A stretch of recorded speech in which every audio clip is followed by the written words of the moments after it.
Soy Fernando Díaz Villanueva, hoy es 26 de marzo de 2018 y esto es La Contracrónica.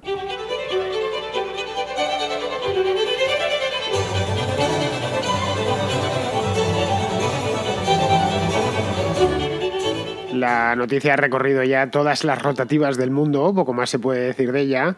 Para el que no se haya enterado, que alguno habrá, Carles Puigdemont, expresidente de la Generalitat de Cataluña, fue detenido ayer poco después de atravesar la frontera germano-danesa, muy cerquita, unos 30 kilómetros de la frontera ya dentro de Alemania, no en el lado danés.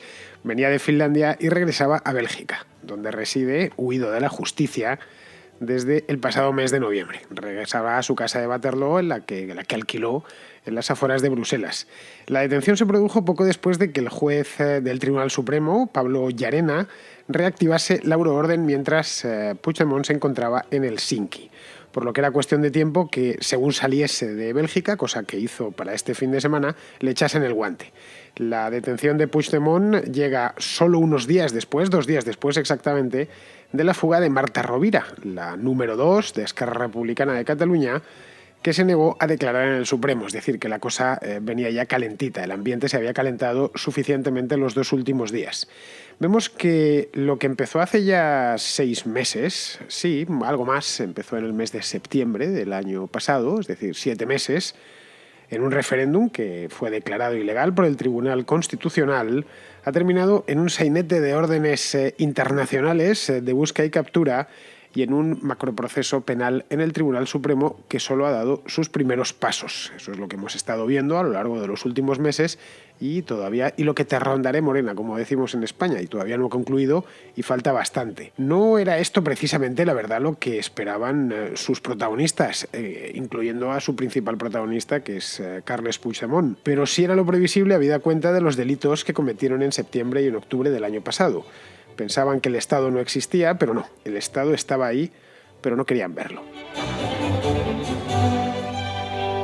Engullidos como estamos por el tráfago informativo del día de ayer, del domingo, coincidiendo con el día festivo, el día del Señor, pues fueron a detener a Puigdemont y además le fueron a detener en hora de misa, porque fue detenido en Alemania eso de las 11:30 de la mañana.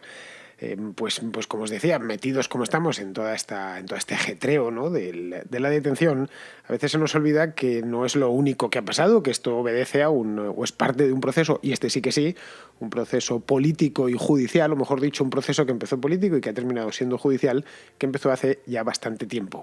Y que tuvo, en concreto, esta detención tuvo como punto de partida una fuga que tuvo lugar a principios del mes de noviembre del año pasado. Luego vinieron las elecciones autonómicas, que fueron el 21 de diciembre, y a partir de ahí la cosa, iba a decir que se volvió loca, no porque ya estaba loca, sino que la locura de la situación se hizo tan patente que a día de hoy, y eso que han pasado pues 3 meses, acaba de hacerlo de las elecciones autonómicas, todavía no se ha conseguido formar gobierno en Cataluña. El hecho es que las autonómicas del pasado mes de diciembre dejaron una aritmética parlamentaria tan endiablada que convertía poco menos que imposible de gobernar Cataluña. Se la había convertido en un ente ingobernable a Cataluña porque no había una mayoría clara. Teníamos, por un lado, una mayoría minúscula de los nacionalistas, pero con ciertos problemas. No era ya que el empate fuese un empate roto por solo unos pocos escaños entre constitucionalistas y nacionalistas, pero había fracturas internas dentro de los nacionalistas, y luego los nacionalistas, o una parte de ellos, muchos de ellos metidos, incursos en procesos judiciales que todavía hoy, y lo que queda, se abaten sobre sus líderes, y eso imposibilitaba la formación de gobierno. Esto se sabía ya el día 21 de diciembre de madrugada. No vamos a hacernos los sorprendidos, ni deberían hacérselo tampoco en Cataluña, de cómo hemos podido llegar a esto. No, esto ya se estaba. Lo único que poco a poco, al final la verdad termina saliendo a la luz y termina pasando lo que tenía que pasar. Esto lo sabíamos todos, absolutamente cualquiera que sea un observador de lo que pasa en Cataluña lo sabía desde el principio. Puigdemont y todos sus consejeros, tanto de la antigua Convergencia, el Partido Demócrata de Cataluña, como de Esquerra, habían quedado abrasados después de esos 2 meses de pasión, el mes o 3, si incluimos el mes de noviembre. En concreto fueron septiembre y octubre, y tras el pulso que le habían echado al Estado, pues La cosa es que tenían que rendir cuentas, o eso era lo que parecía, rendir cuentas judiciales, que es lo que está sucediendo ahora. Luego, más en las elecciones se vio que la CUP había salido de ellas muy perjudicada. Y claro, había que pasar a la segunda fila. Los que habían estado, los que no tenían causas pendientes. Y esa segunda fila o no tenía la voluntad de salir, de dar un paso al frente por miedo a que se los comiesen, o no tenía la decisión, es decir, no estaba dispuesta a enfrentarse con sus mayores. No tengo ni idea de la razón por la cual no ha aparecido esa segunda fila, que debió aparecer ya el día 22 de diciembre. Bueno, haceros por favor a un lado, porque estáis quemados, porque el que no está huido está con una causa pendiente, y esto lo único que hace es dificultar que nosotros formemos gobierno, pero el hecho es que nadie se atrevió a ocupar el puesto de los caídos. Y los caídos, en honor a la verdad, tampoco querían apartarse. Hemos tenido a Puigdemont hasta hace unas horas dando mítines en distintos puntos de Europa, dando discursos presidenciales, todos recordamos perfectamente el del día de Navidad, dirigiéndose a sus más leales como el presidente legítimo, etcétera, etcétera. Claro, que decir apártate es una cosa y apartarse de motu propio es otra bien distinta. Es decir, certificar la propia muerte política cuando no se tiene otro medio de vida es algo complicado, y de Carles Puigdemont no se conoce otro medio de vida más que la política activa o los aledaños de la política. Antes de ser presidente de la Generalidad fue alcalde de Gerona, y antes de eso periodista de partido, es decir, periodista cercano a Convergencia y al gobierno en tiempos de Jordi Pujol. Y eso, claro, ¿de qué va a vivir? Esa es la primera pregunta. Fuera de esto, ¿de qué vas a vivir? En política, además, no abundan los suicidios. Lo habitual, lo que sucede casi siempre, lo que se da es que se ejecuta. Y se ejecuta por lo general de manera sumaria y sin posibilidad de apelación. Pero no había posibilidad de ejecutar a Puigdemont, por una razón simple, y es porque no se quería dejar ejecutar, es decir, ejecutar entre comillas, por favor, de manera política, es decir, no se quería apartar. ¿Y por qué? Pues porque ese escenario simplemente no lo habían previsto. Es decir, no habían previsto, en una palabra, que se llegase a esta situación. Cuando hace un año, o incluso me iría un poquitín más atrás, me iría al año 2016 incluso, decidieron tirarse para el monte y echar el pulso final al Estado, contaban con que lo iban a ganar. Esa es la realidad. Estaban 100% convencidos de que este pulso lo iban a ganar seguro. Quizá les costase un poquito más, pero que esto era una cuestión de tiempo y que la decisión se habían persuadido eso de audaces fortuna iubat, la suerte ayuda a los audaces, y ellos decidieron ser audaces, lo cual en su momento les honraba, al menos a título humano, de bueno, no le van a echar lo que tienen que echarle. Pero claro, en estas apuestas tienes que tener claro que en el caso de que lo consigas, en el caso de que lo hubiese conseguido en el mes de octubre y hubiese conseguido doblegar al Estado, hoy sería el primer presidente de una Cataluña independiente, pero si fracasaba, tenía que apechugar con sus faltas o apechugar con su propia apuesta. Lo que no puede ser es que solo te apuntes a la victoria y no a la derrota, que era un poco lo que estaba jugando este hombre. Es bien, lo he hecho, me ha salido mal, bien, yo no quiero saber nada, dejádmelo por favor hacer otra vez. No, lo siento, no hay una segunda oportunidad, entre otras cosas porque no has conseguido doblegar al Estado, que era tu idea.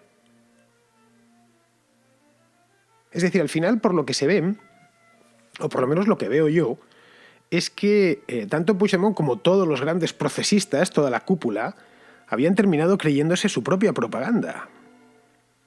Que está bien para consumo de sus incondicionales, pero que es letal creerte tu propia propaganda, especialmente cuando tienes clarísimo que es propaganda. Es decir, la idea esa de que el Estado español es débil, de que es ilegítimo, de que se encuentra aislado internacionalmente, que con un simple empujón se avendría a negociar y les daría lo que pidiesen, que solo harían falta unos pocos porrazos de la policía y algo de decisión para que al final se les reconociese la independencia. Claro que una cosa es decir eso en los mítines y decir eso en las diadas y en las tertulias de TV3 o de Cataluña Radio, y otra bien distinta es que eso sea cierto, es decir, que sea cierto que el Estado español es débil, que es ilegítimo o que está aislado internacionalmente. Que no lo es, ni es débil, ni es ilegítimo, ni está aislado internacionalmente. Y esto es un elemento que deberían haber tenido en cuenta, si no para los suyos, si al menos para sí mismos, sabiendo dónde se metían. Es decir, pensaban de buena fe que si eran lo suficientemente osados, y lo fueron, a partir de septiembre especialmente. Es decir, fueron directamente a saltarse todas las leyes que vieron que se interpusieron entre ellos y su objetivo, asumiendo que esa osadía les iba a permitir llegar al puerto deseado, que era la independencia, pues en el mes de octubre, en el mes de noviembre o como muy tarde antes de Navidades. Es decir, que si eran lo suficientemente valientes, por la vía de los hechos, se entiende, Madrid no tardaría en recular. Una cuestión de empujar lo suficiente, como cuando la masa en una manifestación empuja al cordón policial y al final, si son muchos y los policías son pocos, el cordón policial termina cediendo y se retranquea unos metros más allá en la calle. Pues su idea un poco era esa. Y estaban persuadidos, además, de que eso les iba a salir. Y ahí las sonrisas del día posterior al referéndum, las recordamos todos, salieron por televisión, que se veía a los mismos que están ahora en la cárcel o fugados, les veía sonriendo oreja a oreja. Nos va saliendo esto. En principio ese día les salía todo tal y como habían planeado. Aquellos palos de la policía el día 1 de octubre, eso confirmaba que el Estado era débil y que era ilegítimo y que evidentemente los países europeos y del entorno más tarde o más temprano lo descontarían y empujarían. Bueno, pues sucedió que no fue así. Es decir, la idea esa de que al descrédito del Estado en general le sucedería la negociación y por último la ruptura pactada y pacífica, pues no se produjo. Esa idea de que antes de fin de año conquistaría la independencia, a pesar de que tenían la mitad de la población en contra, y lo sabían, con los números de las elecciones del año 2015, y que la conquistaría además con 0 víctimas, sin disparar un solo tiro. Caray, eso hubiera sido una proeza, ¿eh? Vamos, el caso Puigdemont se estudiaría en las facultades de políticas de aquí al año 2500.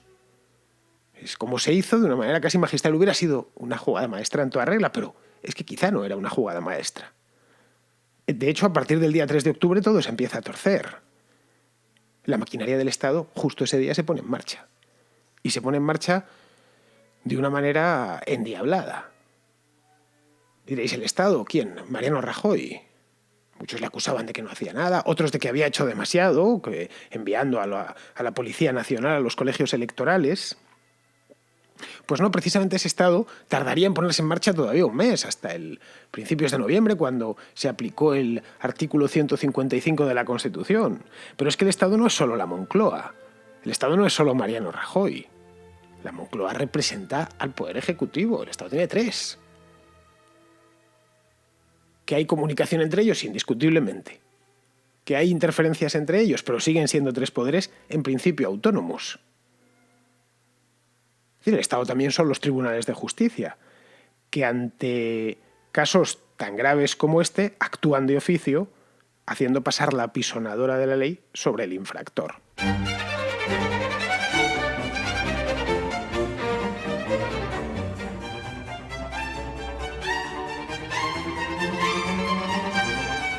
Algo así no podían ni imaginarlo, no habían planeado, no habían hecho planes con esta eventualidad de que el Estado, la parte judicial, el tercer poder del Estado, se pusiese en marcha de esta manera.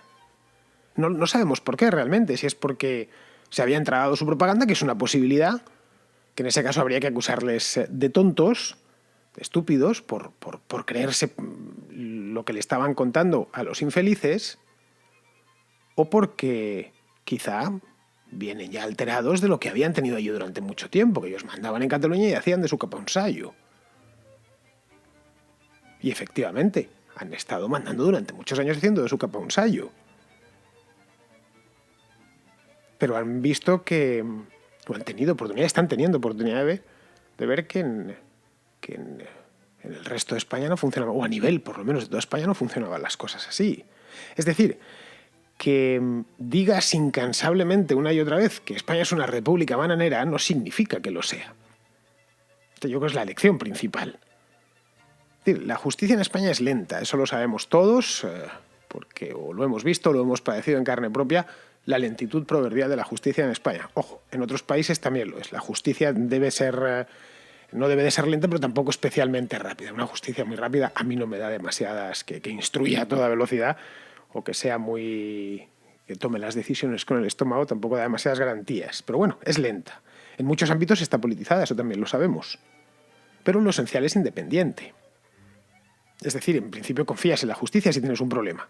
Si alguien te ha estafado, por ejemplo, vas a la justicia y sabes que más tarde o más temprano el estafador pagará. Desde luego se verán problemas. Y además es independiente en asuntos políticos y lo ha sido desde los orígenes. Y si no lo fuese, no tendríamos al yerno del rey emérito, cuñado del rey en ejercicio, con un pie en la cárcel. Ni tendríamos al... pues no sé cuántos hay, he perdido la cuenta, de los miembros del partido en el gobierno, el Partido Popular, asediados por causas penales. Y esa es la realidad, eso es lo que tenemos, y la cantidad de casos y juicios y, en fin, presidentes de comunidades autónomas, gente importante dentro del Partido Popular, no un concejal de pueblo. En las repúblicas bananeras no sucede esto. En las repúblicas bananeras el poder se va de rositas siempre. Puede hacer y deshacer a su antojo, que nunca le pasa nada. Pues bien, algo tan elemental que se extrae de un análisis superficial de cómo funciona la justicia española y de la simple observación de la realidad, nada más, de la lectura de los periódicos, algo de lo que me he dado cuenta yo y que se puede dar cuenta cualquiera, que procure tener una visión de conjunto, que se escape del día a día. Que diga, bueno, realmente aquí los jueces han metido en la cárcel a políticos, sí, a unos cuantos. No tantos como nos gustaría, seguramente, pero a unos cuantos. Casos muy sonados, con algunos incluso se ha sido extraordinariamente duro los últimos 40 años. Porque no solo es el caso del Partido Popular y Mariano Rajoy. Los que tengáis edad de acordaros, os acordaréis de Felipe González y sus calvarios judiciales, o los del gobierno, de los gobiernos de Felipe González. Entre lo de los casos de corrupción o el GAL, y estoy hablando de cosas de hace 25 años. Pues bien, algo así no lo captaron los nacionalistas. Tampoco lo captó Podemos, que sigue insistiendo en buscar una salida política a una cuestión puramente penal, que se escapa con creces de la política. Es decir, el juez del Tribunal Supremo que ha ordenado la captura de Puigdemont no tiene que resolver el problema en Cataluña. Tiene que aplicar el Código Penal, que es su trabajo. Pero ni la juez Carmen Lamela, la de la Audiencia Nacional, ni su colega, en este caso del Supremo, que es Llarena, obedecen instrucciones políticas. Y quien dice eso debería demostrarlo antes. Este señor está actuando por presiones o directrices políticas. De ser así, si las siguiese, apliquemos un poquito de pensamiento lateral, ningún consejero estaría en la cárcel. Por supuesto, Junqueras ni en broma. Porque es políticamente arriesgado e incómodo tenerlos en el penal de Extremera, o en Soto el Real, o en Calameco, donde estén, tenerlos en la cárcel. Es decir, si dependiese de Mariano Rajoy, se quitaría el problema, se lo hubiera quitado desde hace mucho tiempo. Bueno, vamos a ver esto cómo lo negociamos, a ver cómo... si te pones de perfil, yo hago como que miro hacia otro sitio. Porque además un político en la cárcel, en un asunto tan delicado como este, lo único que hace es alimentar el victimismo residual de los que todavía no se han enterado que la vía rápida e indolora a la independencia era una quimera. Que los hay. Los vimos ayer en Barcelona, quemando unos contenedores y enfrentándose a la policía. Eso que les habían contado era mentira. Los líderes han puesto, unos cuantos pusieron tierra de por medio, entre ellos Puigdemont, y al final los han terminado atrapando. Otros los atraparán más tarde o se entregarán. Pero el de a pie, el independentista de a pie, se lo había creído. Al 100%, y por lo tanto es un problema político, porque tienes manifestaciones, porque tienes a tíos con lazos amarillos por la calle, etcétera. Haciéndose las víctimas, ¿no? Es que nos lo han detenido a nuestro líder, a nuestro presidente. Es decir, los que sabían y entendían de que el Estado no es una broma y que el Estado actúa, ya digo que el Poder Judicial forma parte del Estado, ya pusieron tierra de por medio. Unos en Bélgica, otros en el Reino Unido, otros en Suiza. El primero de todos fue el propio presidente de la Generalidad, fue Puigdemont, siendo todavía presidente, y se fue con 5 consejeros. Y luego ya vino pues Ana Gabriel o la semana pasada Marta Rovira. Es decir, en una palabra, que se han embarcado todos ellos, y lo de Puigdemont de ayer nos lo viene a demostrar, en un viaje a ninguna parte. Es decir, más tarde o más temprano van a ser arrestados. Es una cuestión de tiempo y puestos a disposición del Tribunal Supremo, que es lo que muy probablemente pase con Puigdemont a lo largo de los próximos 30-60 días. Eso o un exilio vitalicio en algún país tipo, qué sé yo, Venezuela o Cuba o Rusia. Es decir, países que jamás van a... y de Rusia no estoy del todo convencido. Vamos, Venezuela jamás cursaría una orden de extradición de un país europeo, pero no sé yo si eso es una cárcel per se. Bueno, y eso siempre y cuando encuentren algún primo que les financie, es decir, que corra con los gastos del exilio, que pueden llegar a ser bastante altos, especialmente si tienes mucha gente exiliada. No sé, lo hemos visto en el caso de Puigdemont, que ya no volverá a su casa de Waterloo, esta que había alquilado, se costaba 4 o 5 mil euros a las afueras de Bruselas, era una señora mansión. Bien, ¿quién estaba? ¿Quién era el Paganini de aquello? ¿Cuánto tiempo iba a estar de Paganini? Bien, si en lugar de uno lo que tiene son 16, se multiplica ese gasto por 16. Encontrar un país y además alguien que te financie esta historia. Y todo para tratar de huir de tu propio error.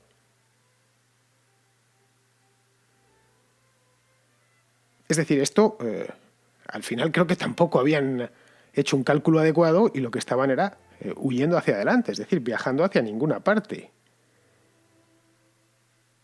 A los que se quedan, pues, en fin, a los que no busca la justicia, en una palabra, solo les queda el recurso al pataleo. Caso que vimos ayer, el presidente de la Torrente, el presidente del Parlamento. No es que ningún juez ningún presidente de la Generalidad puede ser juzgado por un juez. Bueno, esta es una apreciación, voy a decir, premoderna, no, antidemocrática directamente. ¿Cómo? No hay nadie por encima de la ley, absolutamente nadie. Y que eso lo diga el presidente de un parlamento, en fin, era una pura rabieta. Pues bien, todo esto sucede ante la indiferencia de la sociedad catalana, que está a estas alturas ya cansada de aventureros, y lo de Puigdemont era claramente una aventura política, cansada de mentiras y de un conflicto que, entre unas cosas y otras, les está saliendo carísimo.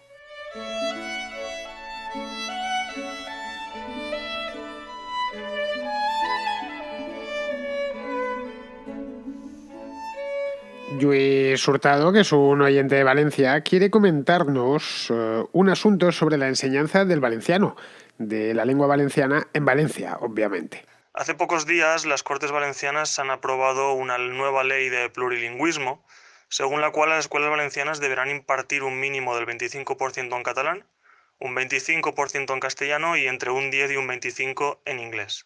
El resto lo dejan a la libre decisión de los centros. PP y Ciudadanos votaron en contra por considerarla una imposición, adoctrinamiento catalanista y un procés a la valenciana. Repito, ambos idiomas tienen el mismo mínimo y el máximo lo fija el centro. De ahí que muchos entiendan que las propuestas de estos partidos en Cataluña y en otras partes no sean pro bilingüismo, sino pro castellano. Por cierto, en el programa diferenciabas entre catalán y valenciano. Aprovecho, ya que estamos, para recomendarte para la contraportada un libro de Manuel Sánchez Guarner, que fue académico de la Real Academia de Historia de España, titulado La llengua dels valencians, donde se explica por qué valenciano y catalán son dos nombres de una misma lengua. Gracias. Bueno, Lluís, es que como ya dije hace cosa un mes aproximadamente, que hice un programa sobre esto de la inmersión y de las lenguas, que has escuchado porque me lo has comentado, yo no creo que el gobierno tenga que decidir en qué lengua se imparten las clases. Es decir, la idea esa de la lengua vehicular, que es como la llaman, que peor nombre, cosa más fea no podrían haberle puesto, me parece una aberración. Que es eso de que el gobierno diga en qué tengo yo que impartir mis clases o en qué tengo yo que aprender? Es como si me dicen en qué lengua tengo que tener los libros de mi biblioteca. Pues elijo yo en función de lo que yo entienda o de lo que me apetezca leer. Pues porque me gusta, por ejemplo. Hay lenguas que son muy bonitas y que uno las aprende, aunque sea por encima, solo porque suenan bien. Un ejemplo, por lo menos para los hablantes de español, es el italiano. A todos nos gusta cómo suena y la sonoridad de sus palabras y demás, pero no me lo tiene que decir el gobierno. Lo suyo es que lo decidan los centros, nada más, y que los padres luego elijan libremente.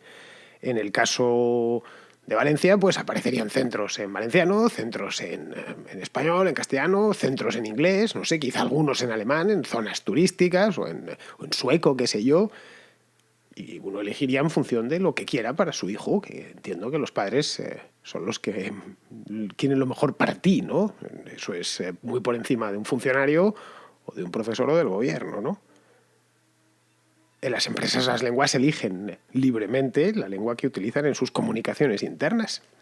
Cualquiera que trabaje en una gran multinacional lo sabe porque de pronto le empiezan a llegar correos electrónicos en inglés y ve que si va a una reunión, se va de viaje, pues no, me tengo que ir este fin de semana a París y hemos tenido la reunión en inglés, pero tu jefe no era, qué sé yo, francés, sí, pero hablamos todos en inglés y además sí había 2 españoles en la reunión, pero entre todos nosotros hablábamos en inglés. Pues porque también había búlgaros, norteamericanos y checos. Y entonces, pues bueno, teníamos que hablar. La empresa ha elegido con bastante criterio una lengua que entiende, una lengua franca que entiende casi prácticamente todo el mundo o que tiene que entender todo el mundo si trabaja en esa empresa. Si no la entiende, pues para empezar, directamente que ni se plantee trabajar en ella. Es decir, que la lengua en una palabra es un simple código, que es lo que trataba de explicar en ese programa. Escogemos uno u otro en función de la conveniencia, nada más, de lo que más nos convenga, porque lo entendemos ambas partes, porque, sí, bueno, básicamente porque lo entendemos ambas partes. Si tú estás en, qué sé yo, en Malasia y te encuentras con un polaco, probablemente él no sabe español, tú no sabes polaco, pues se escogerá casi con toda seguridad el inglés, a no ser que descubráis que él habla francés y tú también, y en ese caso pues escojáis el francés. En este programa, por ejemplo, hay un código también, que es la lengua castellana, porque es el que entendemos todos, por ninguna otra razón. Mira, hace cosa de 2 o 3 meses, no recuerdo cuándo, sí, en enero, por ahí, un oyente estadounidense me escribió, un oyente habitual, me escribió al WhatsApp del programa, se escucha, si no todos, casi todos los programas, porque está aprendiendo español. No es el único, que oyentes extranjeros, que de otras partes, especialmente angloparlantes, que escuchan este programa y la contrahistoria porque les apetece soltarse con alguien que habla castellano. Y bien, al ser programas que se hacen de manera pausada, especialmente la contrahistoria, pues les son útiles de la misma manera que si tú aprendes inglés te pondrás podcast en inglés, vamos, seguramente. Bueno, pues él me dijo que me envió una nota de voz en inglés norteamericano. Y le di muchas gracias, le dije, pues muy agradecido por tu nota de voz, pero no te la puedo pasar porque muchos oyentes no la van a entender. Y entonces se va a romper la función principal del programa, que es emitir, transmitir información, nada más. Así que le comenté que lo intentase hacer en español, me dijo que no se sentía muy seguro, que nada, que cuando se sintiese seguro que me la hiciese en español, que no importaba el acento, que aquí todos los acentos valían y que entonces sin ningún problema se la pasaba. Dirás, podrías haberse la pasado en inglés, ya, pero muchos no la entenderían y en la radio no se puede subtitular, como en televisión. Bueno, si una persona está hablando en Klingon, pues le pones la traducción al castellano y te quedas tan a gusto. Aquí no, aquí lo más que puedes hacer es montar la traducción por encima dejando el original debajo. Que eso está bien, pues qué sé yo, si resulta que Putin declara la Tercera Guerra Mundial, bueno, pues en ese caso le pones la traducción por encima, pero para un programa al final se haría imposible de escuchar. Y respecto a lo que me comentas del valenciano, si es o no una lengua, pues yo creo que este es un debate estéril, sinceramente, un debate que no conduce a ningún sitio, salvo al enfrentamiento, en definitiva, que es los que utilizan la lengua no como código, que es lo que es, sino que la dotan de componentes místicos, la dotan de alma y de representación de un pueblo, etcétera, es decir, la convierten en un elemento propio del nacionalismo, pues al final termina en esto, en un enfrentamiento. Yo esto del valenciano y el catalán lo veo desde fuera, por soy madrileño. Y lo miro además de una manera, ni me meto ni me saco nada del bolsillo. Yo veo con idéntico cariño a Cataluña y a Valencia. Y lo que veo es que son 2 lenguas que se parecen tanto que sus hablantes no necesitan intérprete. Y creo que a fin de cuentas eso es lo importante. Es decir, que sirve para comunicar y para entenderse. Nada más, tendrán sus peculiaridades, como las tiene también el castellano, obviamente. Luego, quizá el problema pues esté en el nombre. Es decir, que no, los valencianos no quieren que se llame catalán y los catalanes que se llame valenciano. De nuevo, por la cosa de la identidad. No sé, quizá si le buscáis un nombre común que os parezca bien a unos y a otros, pues el asunto este se resuelve. Muy bien, pues vamos a terminar. Vamos con Pizarro, como siempre, que tiene un comentario hoy sobre la movida esta en Perú, la de Kuczynski. Pedro Pablo renuncia abochornado. Y lo hace porque, aunque formalmente era el presidente de todos los peruanos, en realidad medio país le negó el voto y el otro medio se lo dio como mal menor. Así que no tenía la legitimidad de las masas con adhesión enfervorizada.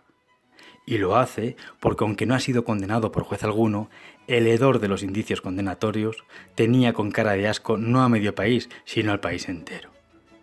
Pedro Pablo llegó a la presidencia para que el fraccionado antifujimorismo evitara que el compacto fujimorismo presidiera el país. Y ha ganado todo el tiempo que ha podido, que ha resultado ser poco porque no ha sabido ocultar su pasado ni frenar sus ansias por aferrarse a la poltrona. Ahora pasa el testigo para que otro trate de conseguir algo más de tiempo. A ver cuánto. Un cordial saludo de Pizarro. Bueno, Kuczynski ya no es presidente del Perú, es Martín Vizcarra desde el pasado día 23 y ya me he enterado de cómo se pronuncia, que os decía, es que eso de Kuczynski no hay manera humana de pronunciarlo, se pronuncia Kuczynski, porque el apellido es un apellido del este, me lo dejó un oyente muy gentil en un comentario. Esto se pronuncia Kuczynski, mira, muchísimo más fácil. Es decir, Kuczynski y así todos están felices. Lo que no sé es ya si es que es polaco, checo, eslovaco, no tengo ni idea, pero al parecer se pronuncia Kuczynski. Muy bien, pues con esto ya podemos dar por terminado el programa de hoy y me despido de vosotros hasta mañana.